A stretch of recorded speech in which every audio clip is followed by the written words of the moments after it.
जय Hind. Math filaments में आपका एक बार फिर स्वागत है। और आज हम लोग पढ़ने जा रहे हैं क्लास 10th का मैथ, जिसमें मैं आपको क्लास 10th एनसीईआरटी के अनुसार पढ़ा रहा हूँ। एनसीईआरटी का ये अध्याय नंबर 3 यानी लेसन नंबर 3 है। इस लेसन नंबर 3 में जो हम लोग पढ़ रहे हैं पेयर ऑफ स्ट्रेट लाइन है ना। Pair of straight line Hindi में बोलते हैं रैखिक समीकरणों का युग्म। रैखिक समीकरणों के युग्म पर अभी तक मैंने 2 वीडियो आपको अपलोड कर दिया है। पहले वीडियो में हमने बताया था आपको कि रैखिक समीकरण होता क्या है, रैखिक समीकरणों के युग्म क्या कहलाते हैं। उसके लिए ए और A1 B1 C1 A2 B2 C2 क्या होते थे, ABC क्या होते थे। रैखिक समीकरण का स्टैंडर्ड फॉर्म यानी मानक रूप क्या होता था, रैखिक समीकरण के युग्म के मानक रूप क्या होते थे। उसके रिलेटेड हमने ये भी आपको बताया था कि उसका ज्योमेट्रिकल मीनिंग क्या होता है, कब कोई रैखिक समीकरण हो सकता है कब नहीं हो सकता, ये चीज़ भी मैंने आपको बताया था।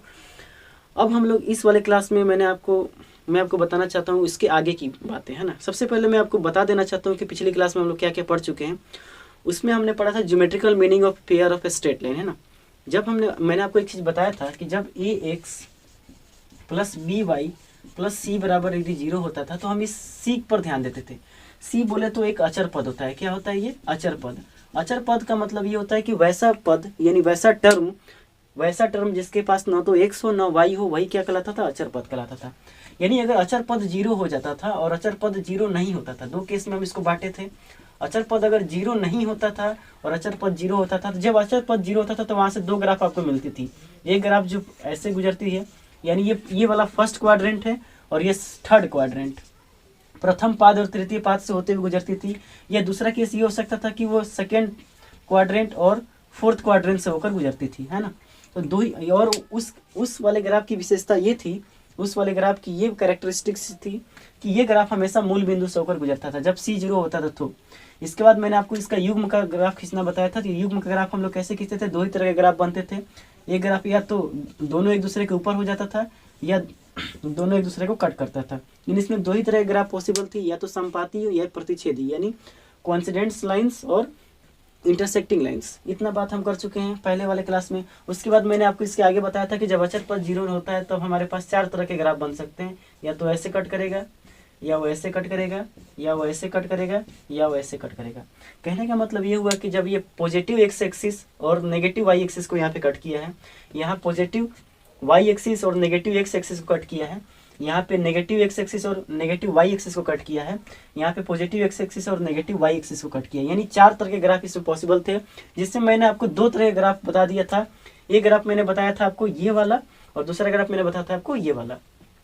इस वाली वीडियो में हम लोग सीखेंगे इस टाइप के ग्राफ जो कैसे, पहले तो ग्राफ खींचना भी हम लोग को सीखना है, ग्राफ खींचना भी सीखते रहेंगे, साथ साथ ये भी खींचेंगे कि कब कौन चीज़ किस क्वाड्रेंट में जा सकता है, कैसे नहीं जा सकता है। उससे रिलेटेड मैंने आपको ये भी चीज़ बताया था कि ग्राफ खींचते वक्त कभी कभी हमसे बहुत सारे क्वेश्चन एराइज कर लिए जाते हैं। जैसे हमसे ये पूछा जा सकता था कि या जैसे मान लीजिए ग्राफ है ना, तो यहाँ से एक एरिया यानी एक क्षेत्र घेर रहा है, एक एरिया मतलब कि सराउंड हो रहा है, इसी एरिया का क्षेत्रफल निकालने के लिए दिया जा सकता है। बहुत सारी बातें हमसे पूछी जा सकती है।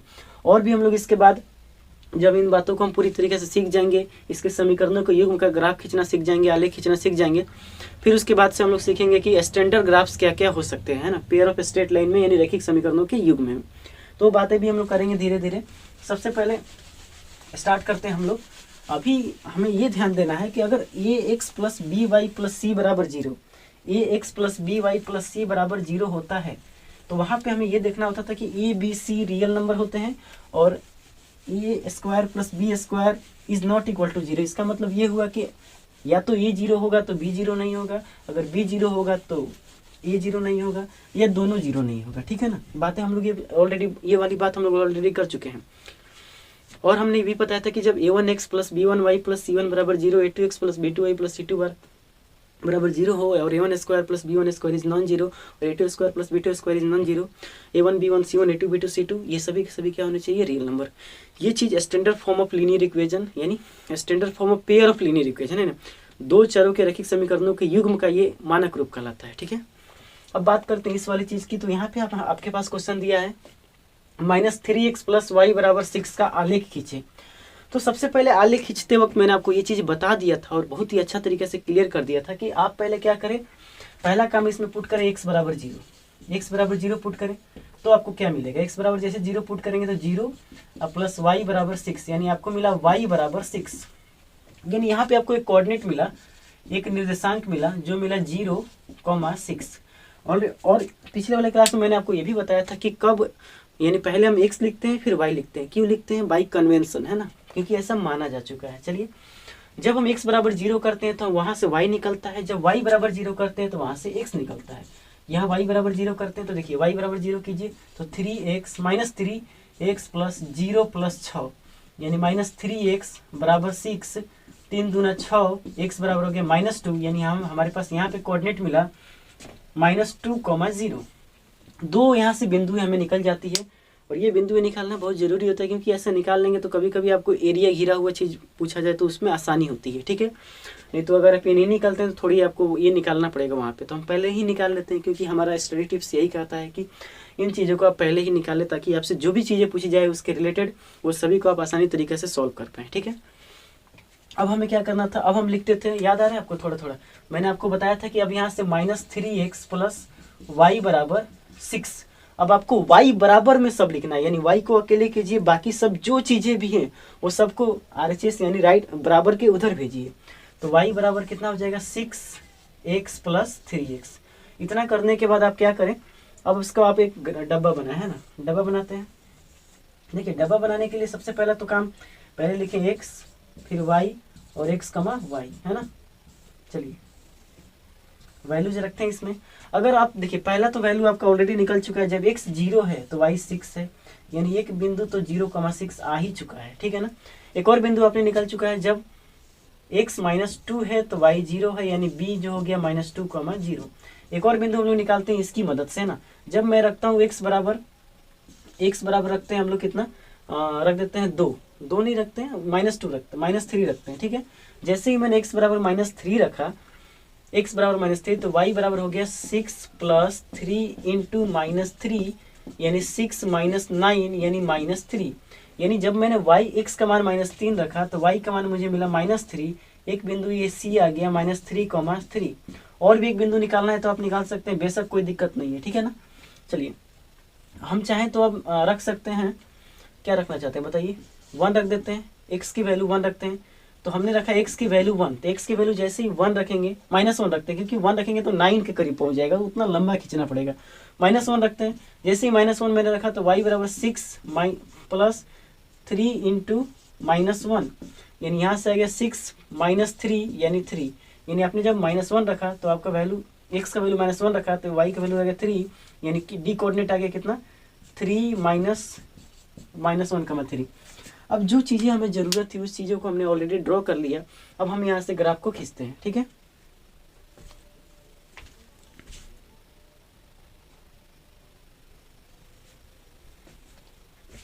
देखिए दोस्तों, अब हम लोग ग्राफ को खींचना शुरू करते हैं। यहाँ मैंने x बराबर -3 रखा है, मैं इसको थोड़ा x बराबर -3, ठीक है, x बराबर -3 रखा था। चलिए अब क्या करते हैं, ग्राफ को खींचना शुरू करते हैं। देखिए, ग्राफ खींचना है, सबसे पहला काम x एक्सिस और y एक्सिस बना ले, ये y डैश, ये x और ये x डैश, ठीक है। यहाँ होता है ओरिजिन। देखिए, y में हमें 6 तक जाना है तो 6 तक चले जाते हैं। आप दूरियां ये सब जो ले बराबर ले, 1 2, थोड़ा सा और नज़दीक कर देते हैं, क्योंकि देखिए ये हो गया 1 2 3 4 5 6।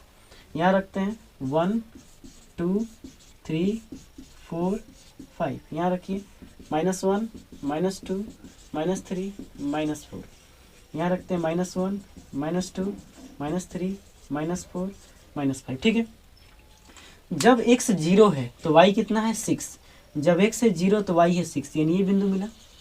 जब x है 0 तो y है 6, यानी कि हमारा ये पॉइंट हो गया 0,6, ठीक है। जब x -2 है, x में -2 जाना है तो y मिलेगा 0, यानी x में -2 तो y 0, यहाँ y 0 है तो ये हमें कोऑर्डिनेट मिला b, इसका नाम है -2,0।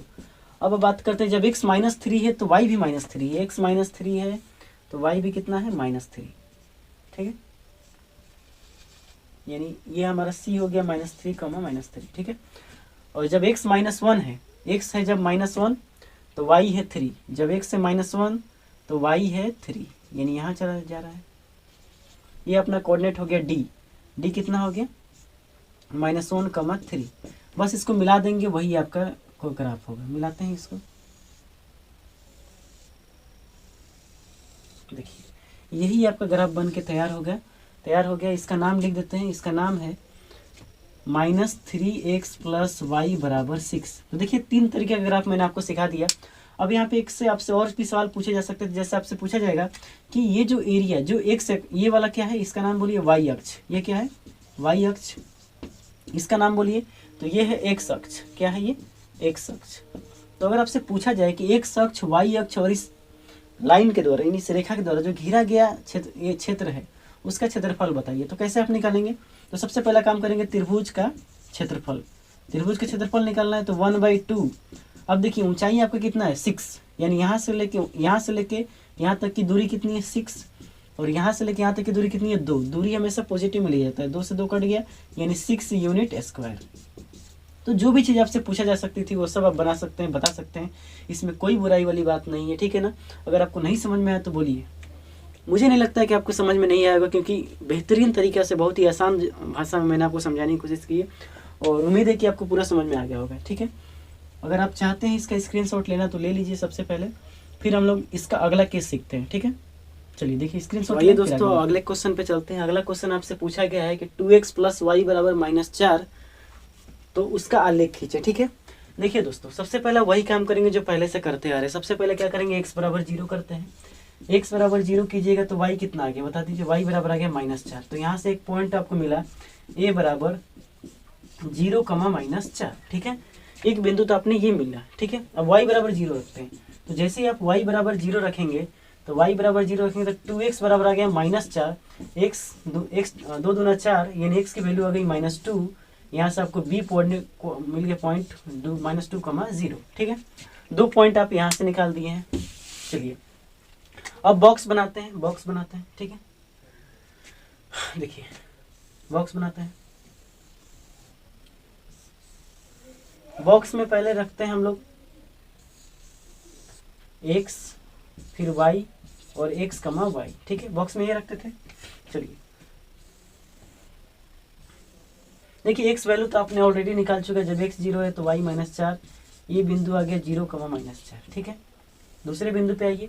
जब x -2 है तो y 0 है, यहाँ से b आ गया -2, 0, और 2-3 निकाल देते हैं पॉइंट, है ना। चलिए निकालते हैं। देखिए सबसे पहला काम मैंने आपको बताया था कि जब भी आप समीकरण लिखते हैं तो आप इसको पहले y बराबर में बनाने की कोशिश करें। तो देखिए y वहाँ पे अकेले कीजिए और बाकी सबको उधर भेजिए। तो जैसे ही देखिए -4 तो ऐसे ही रह जाएगा, लेकिन ये वाला 2x इधर आएगा तो -2x हो जाएगा, ठीक है ना। अब x की वैल्यू आप रखिए। x की वैल्यू क्या रखना चाहते हैं बताइए। अगर x की वैल्यू मैं रखता हूँ -2 तो रख चुके हैं, -3 रखते हैं ना। -3 कितना मैंने रखा x की वैल्यू -3, तो y बराबर कितना आ जाएगा बताइए। y बराबर जाएगा -4 - 2 × -3, 3 दूना 6, यानी -4 + 6, 6 में से 4 गया तो 2, यानी x की वैल्यू जैसे आपने -3 रखा तो y आपको आ गया 2, यानी एक पॉइंट आपको मिला -3,2, ठीक है। चलिए बात समझ में आ रहा होगा आपको बिल्कुल अच्छी तरीके से। चलिए अब x बराबर -2 रखते हैं। x बराबर रखते हैं -2, तो वो तो हो चुका है। -1 रख सकते हैं क्या, 1 रखें। चलिए 1 रख देते हैं। x बराबर 1 रखते हैं +1, तो y बराबर हो गया -4 × 2, -4 माइनस है ना, -4 देखिए -4 - 2 × 1, यानी -4 × -2, यानी -6, है ना। जब आपने x की वैल्यू 1 रखा तो y की वैल्यू -6 आ गया।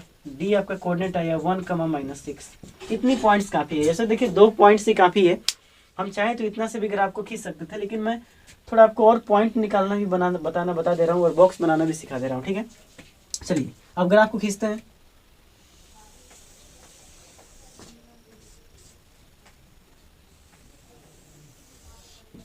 देखिए दोस्तों ग्राफ खींचते हैं हम लोग।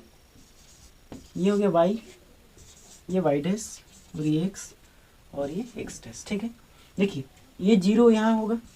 चलिए y में हमें जाना है 1, 2 और 3।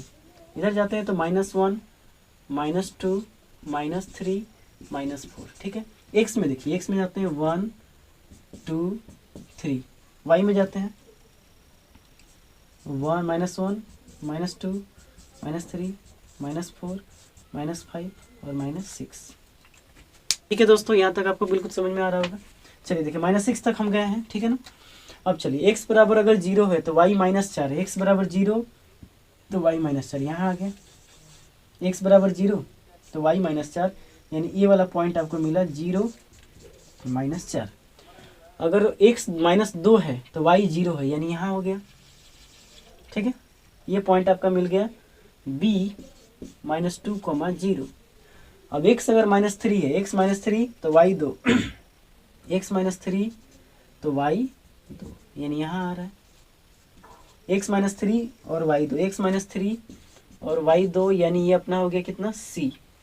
x अगर 1 है तो y कितना है -6, x 1 तो y कितना है -6, x में 1 जाना है और y में -6 जाना है, x में 1 जाइए और y में -6 जाइए, यानी आप यहाँ आएंगे। कितना हो गया d 1, -6। अब इन्हीं बिंदुओं को मिला दीजिए, जो मिलाएंगे वही आपका क्या होगा, ग्राफ होगा। बस मिला देना है, ठीक है। ये भी इसका नाम लिख दीजिए, ये क्या है, इसका नाम है 2x + 4y = -4, ठीक है। ये बताइए इसका नाम क्या है, y अक्ष। क्या नाम है इसका, y अक्ष, और ये है x अक्ष। अगर आपसे पूछ दिया जाता है कि इसके बीच का जो एरिया है, ये इसका ग्राफ खींचे, तो कैसे खींचेंगे आप, त्रिभुज का क्षेत्रफल 1/2, देखिए आधार कितना है 2 और ये ऊंचाई कितना है 4, इन 2 ने 2 को काट दिया, यानी 4 यूनिट स्क्वायर। ये सब बातें आप बहुत अच्छी तरीके से समझ रहे होंगे। मुझे नहीं लगता है कि ये आपको समझने में कोई दिक्कत हुई होगी, कोई परेशानी हुई होगी। देखिए दोस्तों, अभी मैंने आपको बता दिया कि अगर जब c 0 नहीं होता है तो हमारे पास 4 तरह के केस बन सकते थे, जो कि आपके सामने है।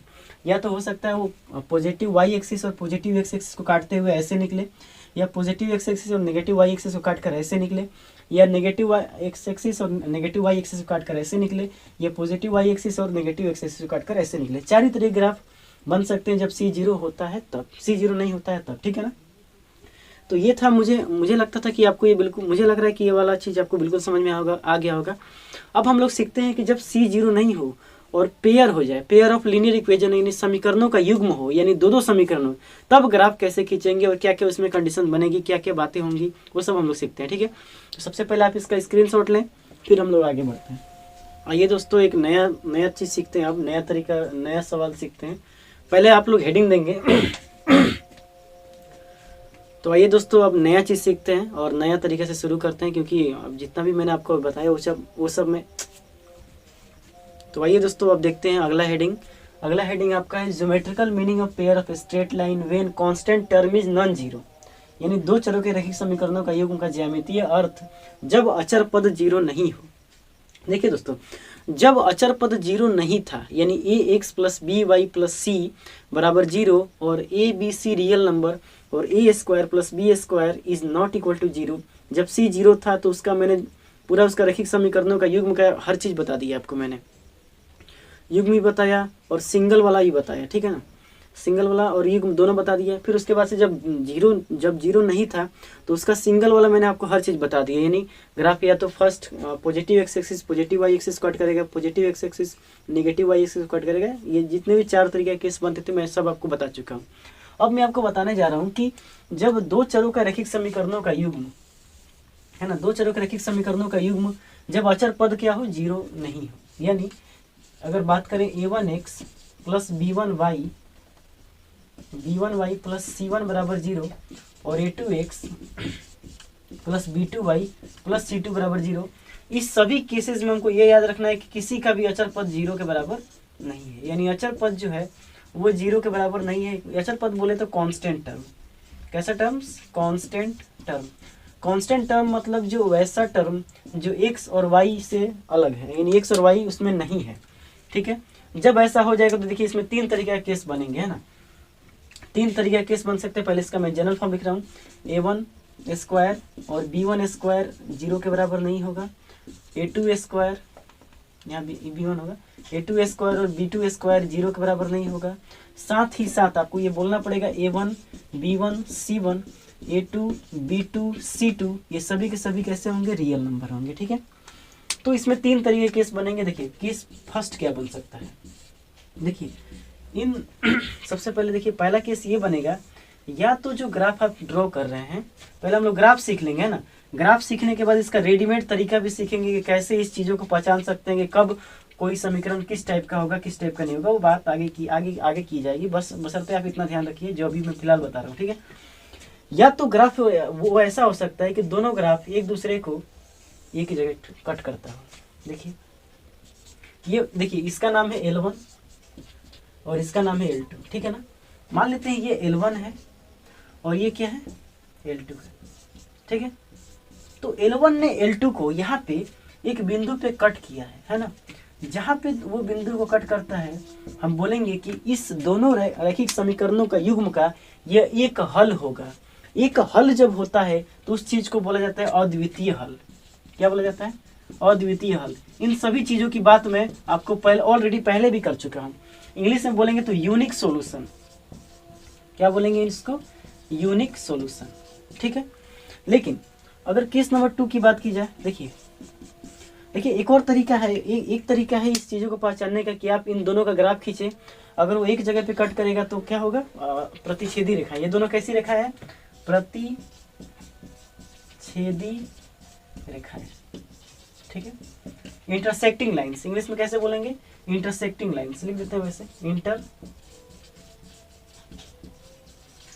लाइन्स। ठीक है, तो देखिए जब भी कोई दो लाइन यानी दो रेखाएं, सरल रेखाएं अगर एक बिंदु पे कट करती है तो उसका एक हल होगा। इतना तो कल क्लियर हो गया। जब एक हल होगा तो उसको बोलते हैं अद्वितीय हल। जब रेखाएं किसी को एक बिंदु पर काटती है तो वहां बोलते हैं प्रतिच्छेदी रेखा यानी इंटरसेक्टिंग लाइंस। केस नंबर 2 पे आते हैं, है ना।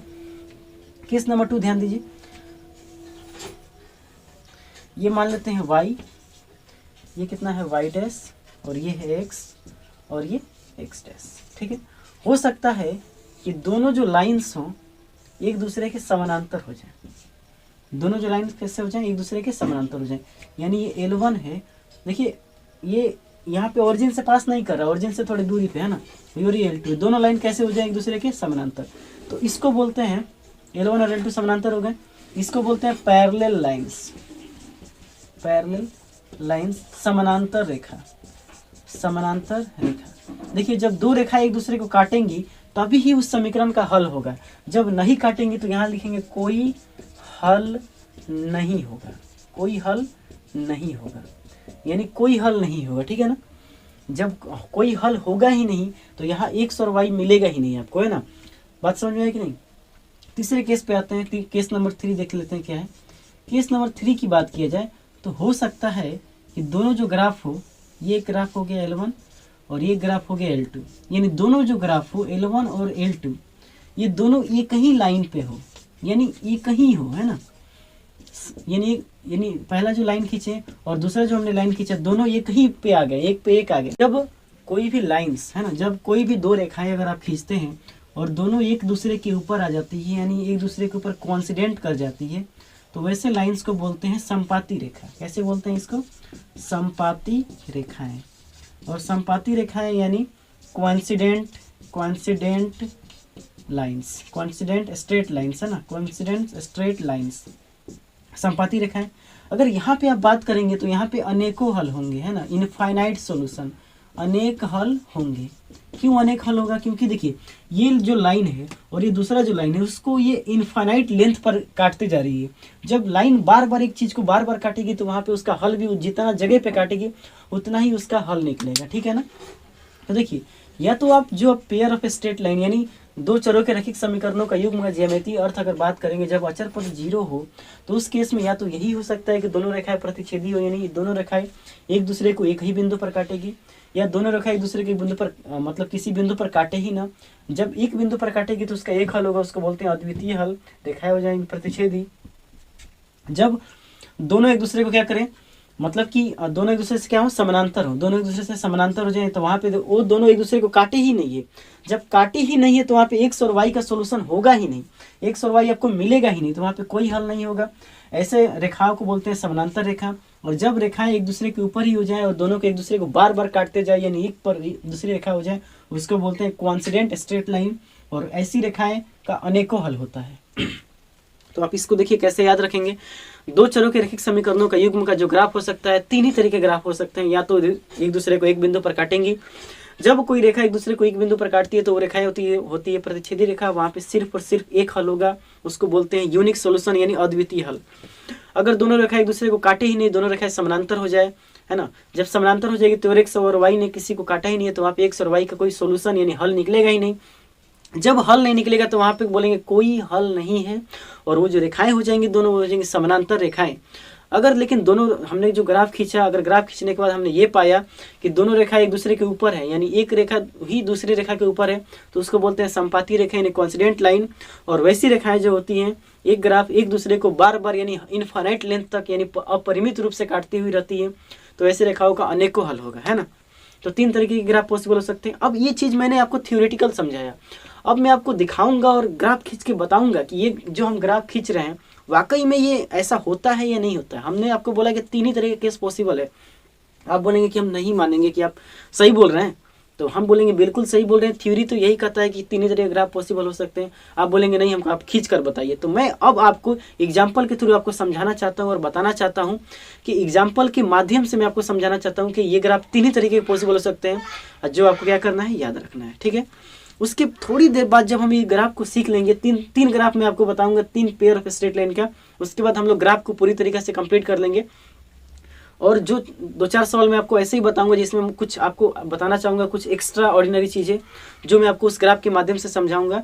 फिर उसके बाद से हम लोग इसका एक रेडीमेड फार्मूला भी सीखेंगे, एक रेडीमेड कॉन्सेप्ट सीखेंगे, जिसके माध्यम से हम लोग ये डायरेक्ट बता सकते हैं कि कौन सी रेखाएं प्रतिच्छेदी होगी, कौन सी रेखाएं समानांतर होगी, कौन सी रेखाएं संपाती होगी, किसका कोई हल नहीं होगा, किसका बहुत हल होगा, किसका एक हल होगा, कौन संगत होगा, कौन संगत नहीं होगा, कौन असंगत होगा, कौन विरोधी होगा, कौन अविरोधी होगा। ये सभी बातें हम लोग आराम से सीखेंगे जब मैं आपको एक कॉन्सेप्ट सिखा दूंगा तब।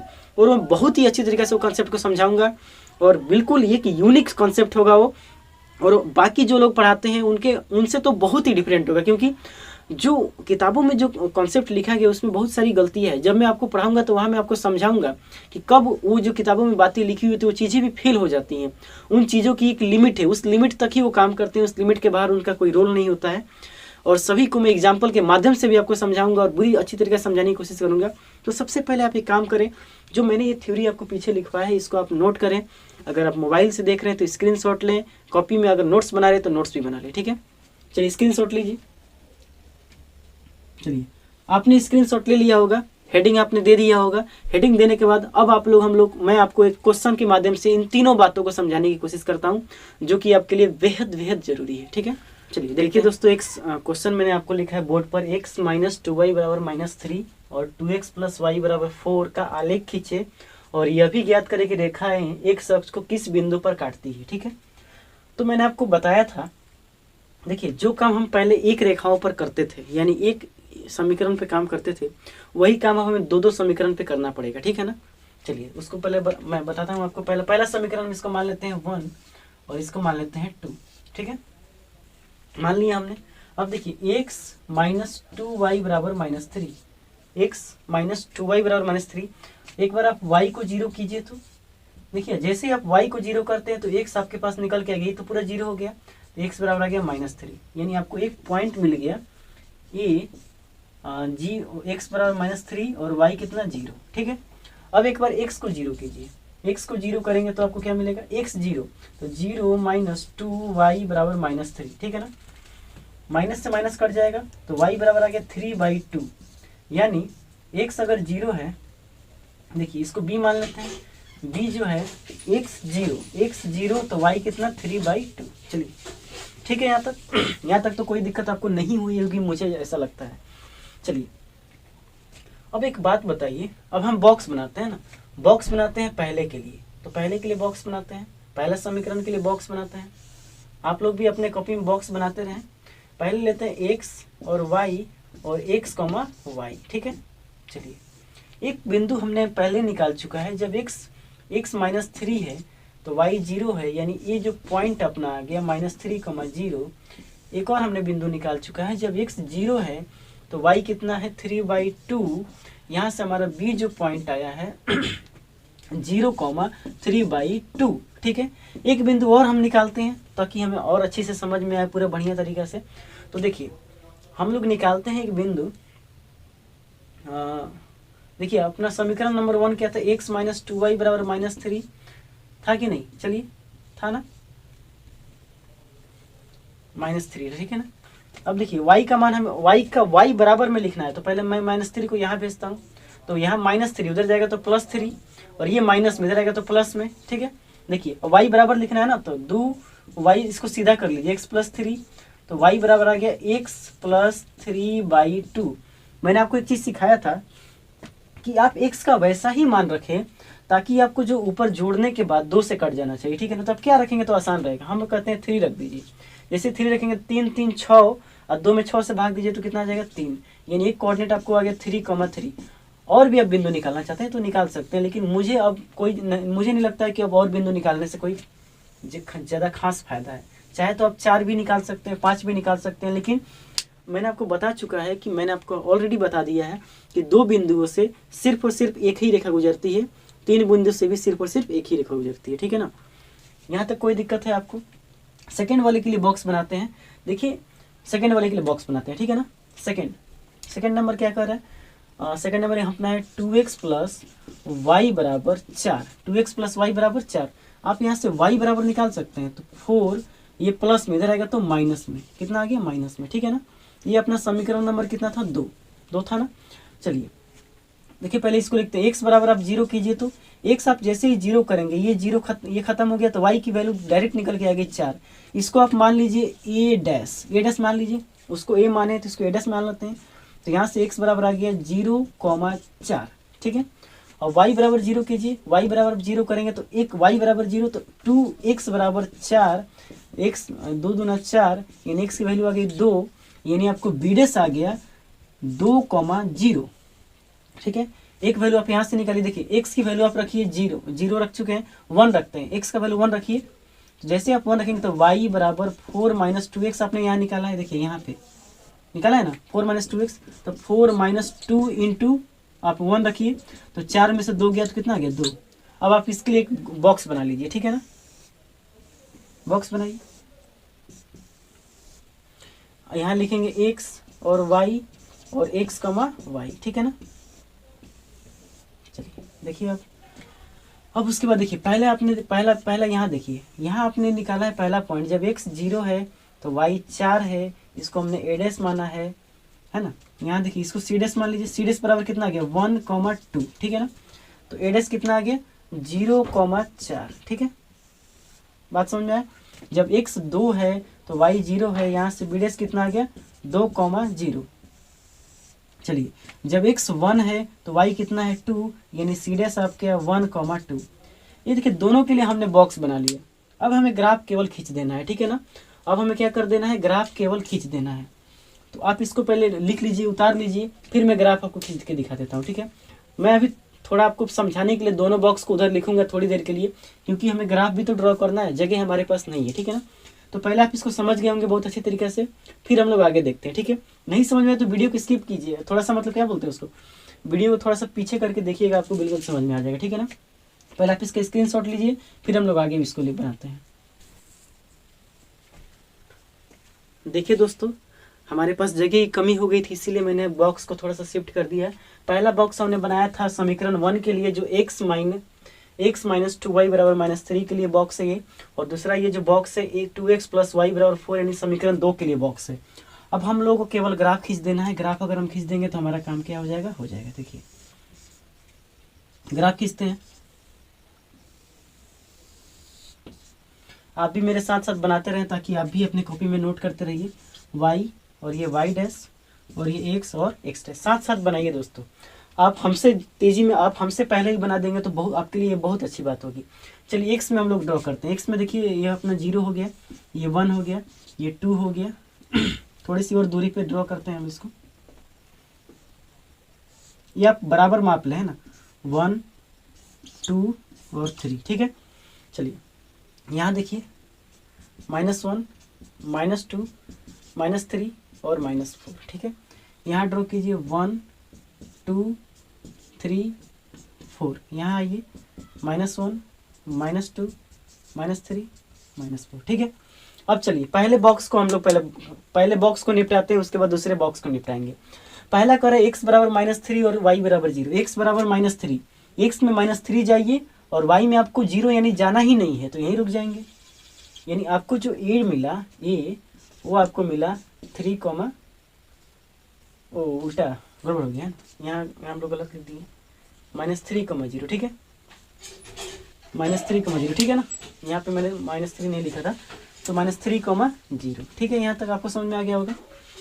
y 0 है तो ठीक है, सब ठीक है। चलिए अब देखिए b पे 0 यानी x में 0, x में आपको जाना ही नहीं है, लेकिन y में आपको 3/2 जाना है। तो 3/2 का मतलब क्या हुआ? 3/2 का मतलब वो 1.5, यानी 2 और 3 के बीच में 1.5 है ना।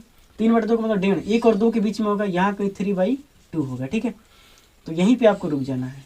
एक आपका बिंदु यहाँ पे मिल गया 0,3/2, ठीक है ना। 2 और 1 और 2 के बीच में ही तो 1.5 होता है। और 3 और 3 यानी x में आप 3 जाइए और y में 3 जाइए, है ना। जहाँ ये मिलेगा दोनों, यही क्या हो जाएगा। पहले इस लाइन को हम लोग खींच लेते हैं, उसके बाद सिर्फ दूसरा खींचेंगे। देखिए ये आपका पहला लाइन बन के हो गया तैयार। इसका नाम लिख दीजिए, इसका नाम है x - 2y बराबर -3, ठीक है।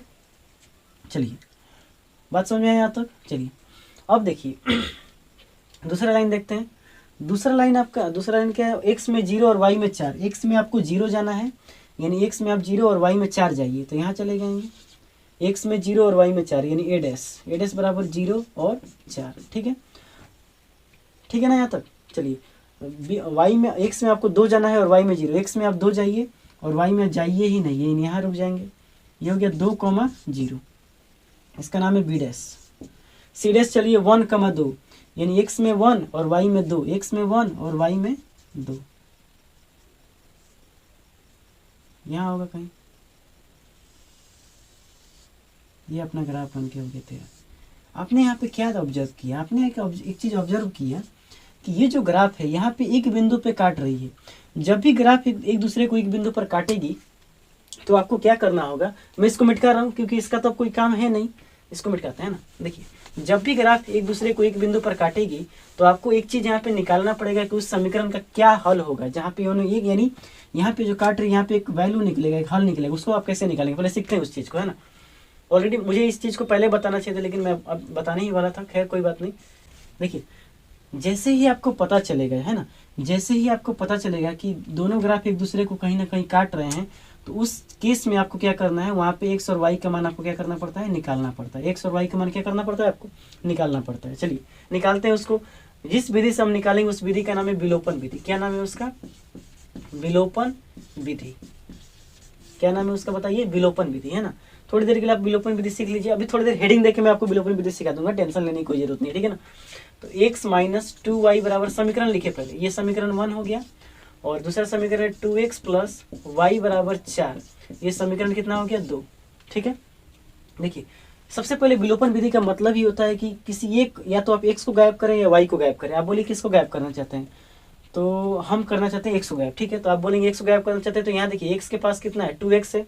तो यहाँ भी आप इसको 2x बनाइए। तो इसको 2x बनाने के लिए आपको 2 से मल्टीप्लाई करना होगा। कितना से मल्टीप्लाई करना होगा? 2 से मल्टीप्लाई कीजिए और मल्टीप्लाई करेंगे तो यहाँ कितना आ जाएगा? 2x, देखिए 2 एकम 2, 2 दूना 4, 4y, 3 दूना 6 - 6। यहाँ देखिए 2x + y बराबर कितना आ गया? 4, ठीक है। चलिए माइनस माइनस माइनस, ये कट गया। -4y में से y, ये देखिए ये भी माइनस में और ये भी में, 4 रुपये कर्जा है आपके पास। फिर 1 रुपये कर्जा और ले लिए तो कितना रुपये कर्जा हो जाएगा? 5y, यानी कर्जा बढ़ गया। -10, माइनस माइनस कट गया, 5 दूना 10, यानी y का मान आ गया 2। y का मान अगर 2 है तो किसी एक में रख दीजिए। 2x + y बराबर 4, 2x + y का मान आ गया है 2, यहाँ रखिए 2 बराबर 4। तो 2x बराबर 4 - 2 यानी 2, 2 एकम 2 यानी x का मान आ गया 1। यानी यहाँ पे जो बिंदु है ये बिंदु है, यहाँ पे जो कट कर रही है 1,2। 1,2 ही इस ग्राफ का क्या है? एक हल है। इसका मतलब ये 1,2 देखिए इस लाइन पर भी पड़ेगा और इस लाइन पर भी पड़ेगा। इन दोनों लाइन पे जो बिंदुएं पड़ती है उसी को बोलते हैं दोनों समीकरण युग्म का एक हल होगा। क्या होगा? वो एक हल होगा, ठीक है ना। तो ये थी इस, देखिए, और ये दोनों रेखाएं को अगर बात की जाती है, दोनों रेखाएं कैसी रेखाएं हैं? प्रतिच्छेदी रेखाएं हैं। कैसी रेखाएं हैं? ये प्रतिच्छेदी रेखाएं हैं। तो या तो देखिए आपके पास एक तरीका ये है कि आप ग्राफ यानी ग्राफिकल मेथड से यानी आलेखीय विधि से आप इतना चीज़ को निकाले कि हल कितना होगा। जैसे ही आपको पता चला कि वो दोनों ग्राफ दोनों मतलब एक दूसरे को क्या कर रहे हैं, एक बिंदु पर कट कर रही है, इसका मतलब आप यहाँ से सीधा सीधा ये मतलब निकलता है कि ये दोनों का एक ना कोई एक हल होगा। और देखिए हल वो क्या है? 1,2। अगर इस हल की बात की जाए तो ये हल अद्वितीय हल है। कैसा हल है? अद्वितीय हल। अद्वितीय हल मतलब यूनिक सॉल्यूशन, मतलब कोई भी दुनिया का कोई भी आदमी अगर इस ग्राफ को सॉल्व करेगा और इस समीकरण को सॉल्व करेगा तो उसको यही मिलेगा 1,2। इसके अलावा कुछ नहीं मिल सकता है। जो चीज़ सिंगली मतलब केवल एक रहता है तो वो अद्वितीय हल होता है, ठीक है ना। जैसे आप इस धरती पर क्या है? सिंगल है, केवल एक है, आपके जैसा कोई और थोड़ी है। फिल्म की बात नहीं हो रही, फिल्म में डुप्लीकेट डबल रोल मौजूद होते हैं, यहाँ रियल लाइफ में ऐसा नहीं होता है, ठीक है ना। किसी किसी के होते होंगे लेकिन थोड़ा सा उसमें भी डिफरेंस पाया ही जाता है, ठीक है ना। तो बात आपको समझ में आ रहा है? तो ये हो गया इसका हल, इसका हल हो गया। इसको मैं क्या नाम दे दूँ? पी से नाम देता हूँ। ये क्या हो गया? पी, ठीक है। तो देखिए ये ग्राफ था। देखिए यहाँ से मैंने बोला था ना आपको, या तो दोनों या तो रेखाएं प्रतिच्छेदी होंगी या समानांतर होंगी या समपाती होगी। तो प्रतिच्छेदी रेखाएं वाला एग्जाम्पल तो आपके सामने है, देख लीजिए। एक सवाल इसमें यह पूछा गया था कि रेखाएं एक अक्ष को किस बिंदु पर काटती है। देखिए ये जो रेखा है एक अक्ष को किस बिंदु पर काटी है। तो देखिए यहाँ पे जो पहली जो लाइन है ये रेखा इसको काटी है -3,0 पर, ठीक है ना। यहाँ पे ये किस बिंदु पर काटी है? तो ये जो रेखाएं हैं ये किस बिंदु पर काटी है बताइए? 2,0 पर, ठीक है ना, 2,0 पे। तो आप ये भी निकाल सकते थे कि किस बिंदु पर काटी है। इसका भी ये भी आपका आंसर आ गया। यहाँ से ये वाला रेखा किस बिंदु पर काट रही है? -3,0 पर। ये रेखा 2,0 पर। बात किया जाए कि इसका हल कितना होगा तो 1,2 होगा। अद्वितीय हल होगा, प्रतिच्छेदी रेखाएं होंगी। और जिसका हल निकलता है वो संगत होता है। क्या होता है? संगत होता है। यानी ये दोनों रैखिक समीकरणों का जो युग्म है वो संगत है। क्या है? संगत है। यानी पेयर ऑफ स्ट्रेट लाइन जो है वो कंसिस्टेंट है। क्या है? वो कंसिस्टेंट है। बात समझ में आ रहा है? यानी संगत है। दोनों समीकरणों का युग्म कैसा है? संगत है। तो यहाँ से आपने क्या क्या सीखा? अगर दो रेखाएं दोनों रेखाएं एक बिंदु पर काटती है तो उसका एक अद्वितीय हल होगा, यानी यूनिक सॉल्यूशन होगा। रेखाओं का युग्म यानी दो चरों के रेखाओं का युग्म कैसा होगा? संगत होगा। दो चरों के समीकरणों का युग्म संगत होगा, कंसिस्टेंट होगा, ठीक है। और उसके बाद से आप क्या सीखें? रेखाएं प्रतिच्छेदी होंगी, उसका सॉल्यूशन केवल दुनिया में एक ही मौजूद होगा, ठीक है। इतनी सारी बातें मैंने आपको ग्राफ के माध्यम से समझाया। आपको बिल्कुल दिक्कत नहीं होनी चाहिए, मुझे जैसा उम्मीद है। अगर आपको दिक्कत हो रही है तो आप ग्राफ को खुद से ड्रॉ करके देखें, डेफिनेटली यही चीज़ें आपको देखने को मिलेंगी, ठीक है। अगला ग्राफ हम लोग सीखेंगे बहुत ही आसान भाषा में, बहुत ही सीधी तरीके से, ठीक है। पहले इसका स्क्रीनशॉट लें फिर आगे बढ़ते हैं। दोस्तों बताइएगा कि कैसा लगा आपको ये वाला वीडियो। ये आप लोग पढ़ रहे हैं दो चरों के रैखिक समीकरणों का युग्म का लेक्चर नंबर 3। इस लेक्चर नंबर 3 में मैंने आपको बहुत ही अच्छी बातें बताई जो बहुत ही आपके लिए ज़रूरी है, आपके एग्ज़ाम के लिए। आप अगर बिहार बोर्ड का एग्ज़ाम देने जा रहे हैं या CBSE का एग्ज़ाम देने जा रहे हैं या UP बोर्ड का एग्ज़ाम देने जा रहे हैं, जिस बोर्ड का भी एग्ज़ाम देने जा रहे हैं, इस वीडियो को आप ज़रूर देख के जाएँ। आपको आपके एग्ज़ाम में डेफिनेटली इससे मदद मिलेगी। और मुझे जैसा लगता है कि आप मैथ्स में एक अच्छे लेवल का स्कोर कर पाएंगे, ठीक है ना। देखिए वीडियो थोड़ी लंबी हो जा रही है, इसलिए मैं चाहता हूं कि आपको छोटे छोटे वीडियो दूं ताकि आपको देखने में बर्डन भी ना हो, आप आसानी से वीडियो को देख लें और बातों को मेरी समझ भी जाएं। तो आज के लिए इतना ही रहने देते हैं, मिलेंगे अगले क्लास में इसी के अगले लेक्चर के साथ। और देखिए दोस्तों, सबसे पहला बात तो आप एक काम किया कीजिए, वीडियो को जो भी आपके दोस्त हैं जो क्लास 10th की एग्ज़ाम की तैयारी कर रहे हैं, जिनको ये समझ में नहीं आता है कि मैथ्स कैसे पढ़ें, तो उनके पास ये ज़रूर भेजें, उन्हें बहुत ही मदद मिलेगा।